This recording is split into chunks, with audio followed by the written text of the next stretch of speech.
Hello guys, murabizi cyangwa se murabimenyereye amazina ni Damuru ni gahunda Yego Talent Rwanda igamije kuzamura impano z'urubyiruko. Dukorera hano mu kigo cy'urubyiruko cya Maison de Jeunes Kabuga kiri mu karere ka Gasabo. Gahunda yacu rero nkuko mubizi nkuko mumenyereye n'ukuzamura impano z'urubyiruko tubakubita stage bigaragaza ubundi nabo bagomya gukuza impano zabo. Ntago rero nicaye ngenyine sibyo, nicaye n'umujene ufunzemo wambaye neza, muri buze kumubona nako muramureba yambaye neza kabisa. Araza gutangira twibwira amazina yiwe n'icyo akora ubundi tuze gukomeza. Okay, amazina yanjye banyita Mugisha Theogene, nkaba ndi umutoza hano mu kigo cy'urubyiruko utoza acrobate na rhythmique.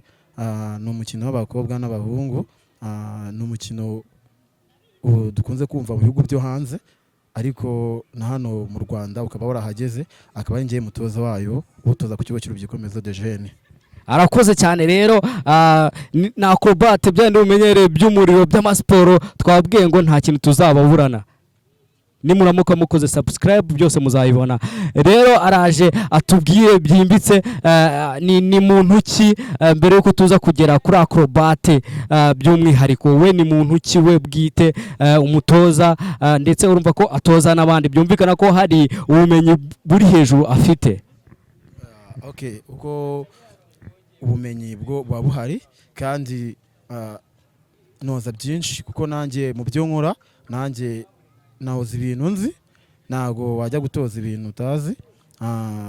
Mu busanzwe nanjye ndi umukinnyi ukina ibintu bijyanye n'umuriro nk'uko yabivuze, nkina n'ibintu bita ama equilibre, kujya hejuru y'abantu.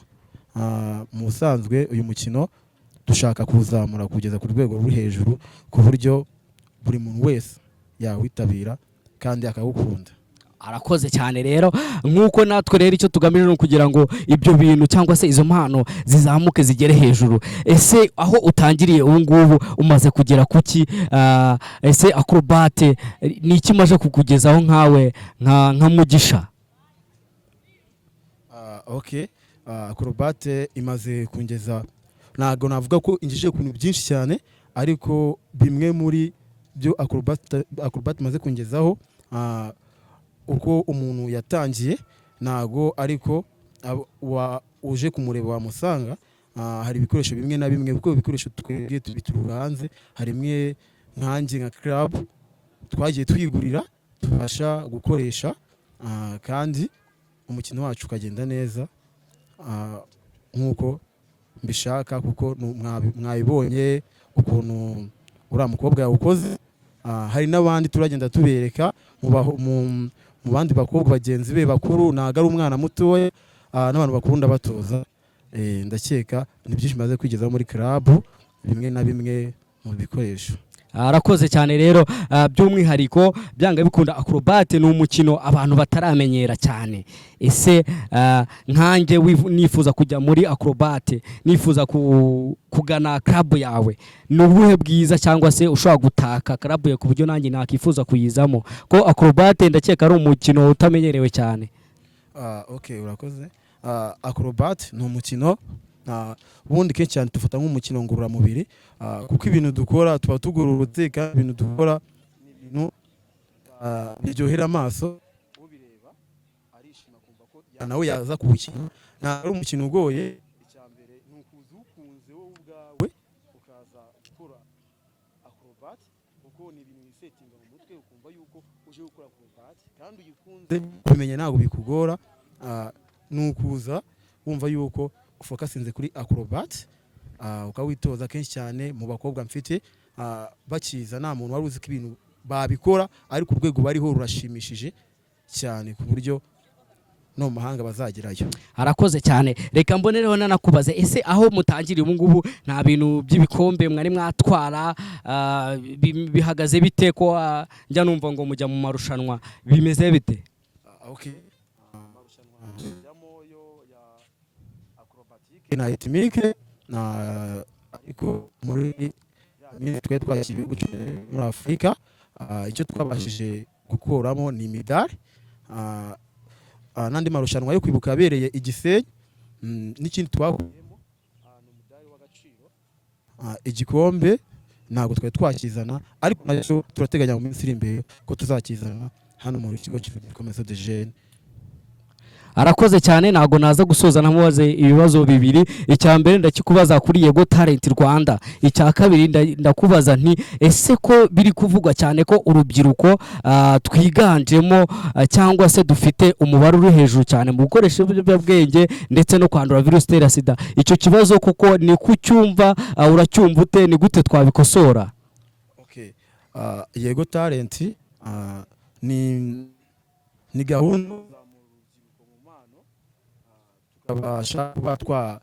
twabasha kuba twakora n'ibikorwa byacu, twabasha kuba baprotinga n'ahandi runaka, tubasha gukurikiranwa tukamenyekana ku bijyanye n'ubwenge mu rubyiruko. Kenshi cyane urubyiruko biterwa yuko ubwenge nuko aba bafite ahantu runaka, club runaka arimo ngo abashe kuba yakigiramo ibintu byatuma we ubwe ayobora ubuzima bwe nk'uko bikwiye.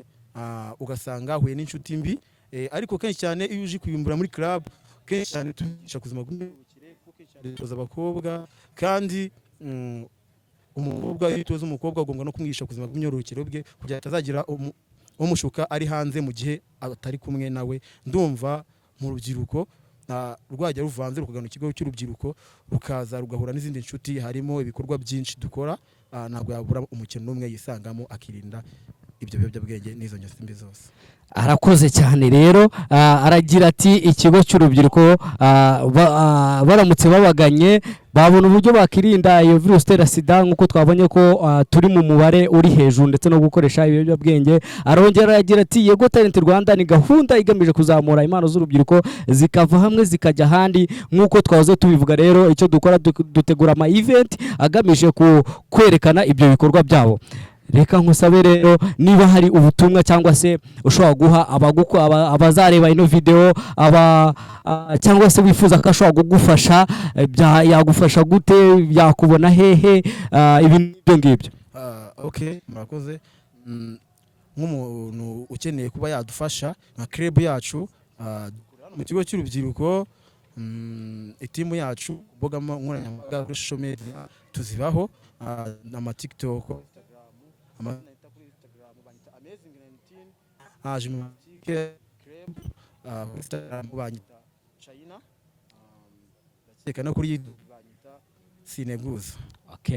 Nta bundi butumwa ukeneye guha abakunzi bawe? Ku bakunzi banjye kabisa, ndumva umuntu wese unkurikirana ku mbuga nkoranyambaga kandi n'umuntu wifuza yakaza kwitoza uyu mukino bita Arithmique, amarembo arafunguye, yakaza akawitoza kuko n'umukino uje muri Afrika vuba kandi umukino mwiza ku bakobwa n'abagore cyane, kuko twumva ko abakobwa nta kintu bashoboye ariko hari ibintu bashoboye byinshi. Twatangiye kubona ko abakobwa bashoboye byinshi kandi bashoboye cyane. Rero dukwiye kubazamura nabo bakava kuri level imwe bajya ku yindi, n'abandi bose bumva bagenda kwitoza umukino Arithmique nkuko murazagenda mubona mu video amwe namwe. Uragenda ukunda n'umukino utagoye cyane. Arakoze cyane rero, asojereje ku ijambo rigira ati n'abakobwa barashoboye kandi bashiki bacu bafite byinshi bashoboye. Ntabwo rero nasoza ntababwiye nti mukurikirane cyangwa se mukande subscribe kuri YouTube channel ya Yego Talent Rwanda. Gahunda no kuzamura impano z'urubyiruko, dukorera mu kigo cy'urubyiruko cy'akarere ka Gasabo ni Yego Center Kabuga. Ntimuze kwibagirwa gukora share ndetse na comment kugira ngo mutubwire ese ibiganiro tukora cyangwa se ama event dukora muyabona gute. Reka mbibutse rero n'ubundi nk'ubusanzwe dutegura event kabiri mu mwaka, mu kwezi kwa gatanu ndetse no mu kwezi kwa 12, aho tugenda dufasha urubyiruko kuzamura impano zabo, tugenda dutoranya rumwe kugira ngo tubereke revo bagezeho.